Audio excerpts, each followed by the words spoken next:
Talvez você já tenha ouvido falar da Ruanda, país que em 1994 foi palco de um dos maiores genocídios da história da humanidade. Esse evento foi responsável pela morte de mais de 800 mil pessoas, além de uma emigração em massa para os países vizinhos. Porém, passados mais de 20 anos, é possível afirmar que o cenário do país mudou da água para o vinho e atualmente ocupa posição de destaque quando o assunto é desenvolvimento no continente africano. Quer saber como o país está se tornando a Singapura africana? Então fica até o final do vídeo que eu te respondo. Olá, seja muito bem-vindo! No panorama de hoje vamos entender a causa do crescimento de Ruanda.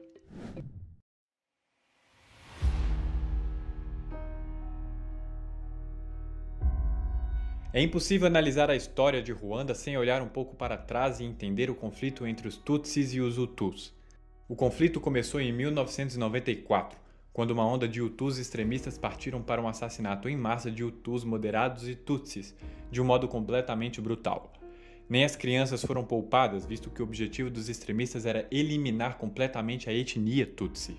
E aí você pode estar se perguntando qual foi a origem do ódio entre essas duas tribos. Pois é, na verdade muitos especialistas afirmam que isso começou com a ocupação belga no território ruandês, e a partir de então, a tensão entre os Tutsis e os Hutus só aumentou cada vez mais. As duas tribos viviam em harmonia antes da invasão belga. Mesmo em maior número, os Hutus não hostilizavam os Tutsis e a paz era conseguida nesses territórios. Porém, quando chegaram em Ruanda, os belgas trataram de criar um sistema de registro que deixava bem claro a origem étnica de cada pessoa que ali vivia. Os belgas passaram a inflamar a tensão entre as duas tribos para conseguir se fortalecer no poder naquele território. Afinal, quanto mais os Tutsis e os Hutus brigavam entre si, mais os belgas conseguiriam administrar a região sem serem hostilizados. A administração belga colocava mais Tutsis no governo do que Hutus, e as crises econômicas que o país enfrentava eram atribuídas à minoria étnica. O ódio dos Hutus pelos Tutsis crescia como um barril de pólvora durante a colonização por parte da Bélgica. Porém, em 1962, quando Ruanda declara independência, as tropas belgas são retiradas e os Hutus, que eram grande maioria, assumem o poder e passam a hostilizar os Tutsis. De 1962 até 1994, Ruanda foi palco de grandes repressões aos Tutsis. Durante esse período aconteceu um pouco de tudo: assassinatos de líderes políticos, golpes de Estado, surgimento de facções criminosas, violações contra mulheres, enfim. Já se aflorava um sentimento de revanchismo Hutu por todo o tempo em que os Tutsis lideraram o país apoiados pelos colonizadores. O genocídio, você já deve saber, foi uma catástrofe. Mais de 800 mil Tutsis foram mortos, de crianças a idosos, e mais de 2 milhões fugiram para o Zaire, que hoje é a República Democrática do Congo. Só lembrando que a gente tem vídeo aqui no canal sobre o Congo e lá falamos do impacto dessa migração no país. Mas assiste esse vídeo aqui até o final e eu te lembro mais tarde de ver sobre a história do Congo, tá bem?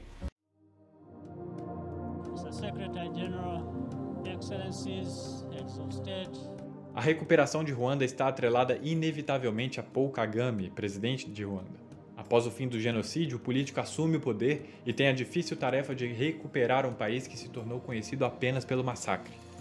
A história do país estava manchada e, além disso, a produtividade ruandesa não ia nada bem já fazia alguns bons anos. Kagame, assim que se tornou líder do país, iniciou uma série de viagens diplomáticas para nações como China, Tailândia e Singapura. O que esses três países têm em comum? No passado eram muito pobres, mas passaram por um ciclo de desenvolvimento rápido, se tornando grandes potências econômicas.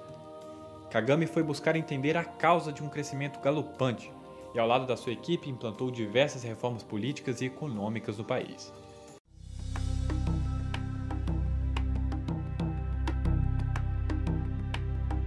O presidente adotou nos anos 2000 um plano de desenvolvimento para o país, que tinha cerca de 40 objetivos que deveriam ser cumpridos até o ano de 2020. Esse plano ficou conhecido como Visão 2020, e seus pilares estão fundados em valores como responsabilidade fiscal, transparência e tolerância étnica. Como o governo de Kagame conseguiu se tornar estável por muito tempo, as mudanças conseguiram passar. Além disso, Ruanda criou uma estrutura favorável ao investimento de capital estrangeiro no país, artifício que foi capaz de estimular o crescimento econômico na região. Podemos falar, por exemplo, da RMC, o Rwanda Motorcycle Company, que foi uma das empresas que surgiram no país através de investimento estrangeiro. A empresa foi responsável por criar a primeira motocicleta elétrica africana e ocupa posição de destaque na venda de veículos de pequeno porte na região. De acordo com o índice Doing Business do Banco Mundial de 2019, Ruanda é o 29º país mais fácil de fazer negócios do mundo, o único país de baixa renda entre os 30 primeiros.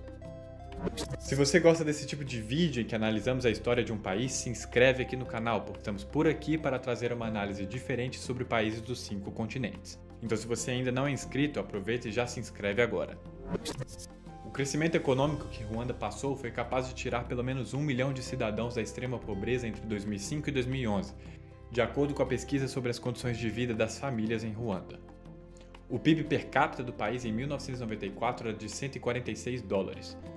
Em 2019 era de 820 dólares, de acordo com números do Fundo Monetário Internacional. Falando a nível de investimentos, em 2018 Ruanda registrou mais de 2 bilhões de dólares. E desse número, cerca de 26% representam projetos voltados para a melhoria de infraestrutura para que o país se torne um polo exportador. Manufatura, mineração, agricultura e agroprocessamento foram responsáveis por 57% dos investimentos registrados. Outros setores que também atraíram investimentos significativos foram turismo, saúde, serviços empresariais e comunicações.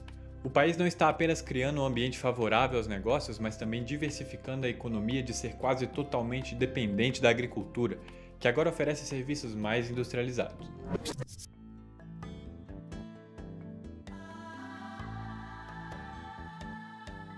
A chegada de Paul Kagame pode ter alavancado a esperança do país, mas seus métodos podem ser um pouco questionáveis. Para eliminar completamente qualquer possibilidade de uma nova tensão entre os Tutsis e os Hutus, é completamente proibido trazer de volta esses termos nas ruas ou nos telejornais, por exemplo. Já não existem tribos ou etnias, são todos ruandeses. Além disso, não se pode falar mal do governo ou do exército, para não causar problemas de instabilidade política no país. Além disso, a permanência de Kagame no poder por mais de 21 anos pode atrapalhar e muito a quem defenda que Ruanda tem um regime democrático. Nas eleições de 2017, por exemplo, o presidente venceu com 98% dos votos, e diversos veículos de comunicação veicularam notícias questionando a legitimidade de seu governo. Em Ruanda não há muito espaço para oposição, e diversos líderes políticos contrários ao governo de Kagame são sutilmente removidos do tabuleiro, sem maiores explicações. Em quaisquer análises, é de se estranhar que um governo permaneça tanto tempo no poder sem nenhuma oposição, nem eleições com uma diferença tão grande nos resultados.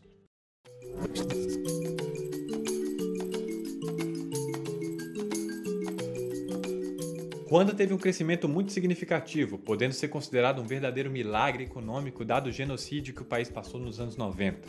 O país está aos poucos substituindo as antigas manchetes sobre o genocídio por artigos que referem o país agora como a Singapura africana. Mesmo assim, seu crescimento levanta diversos questionamentos acerca da sua legitimidade. Kagame está sendo autoritário ou os fins justificam os meios, já que a sua permanência no poder está possibilitando um clima propenso ao desenvolvimento do país? Me diga aqui nos comentários a sua opinião. E se você chegou até aqui, queria te lembrar daquele vídeo que eu comentei lá no início sobre o Congo, e vou deixar aqui outro sobre o Vladimir Putin, que também está no poder por mais de 20 anos, parecido com o Kagame. Clica em um dos dois e nos vemos em segundos. Não esqueça de se inscrever no canal e deixar um joinha no vídeo. Um abraço e até a próxima!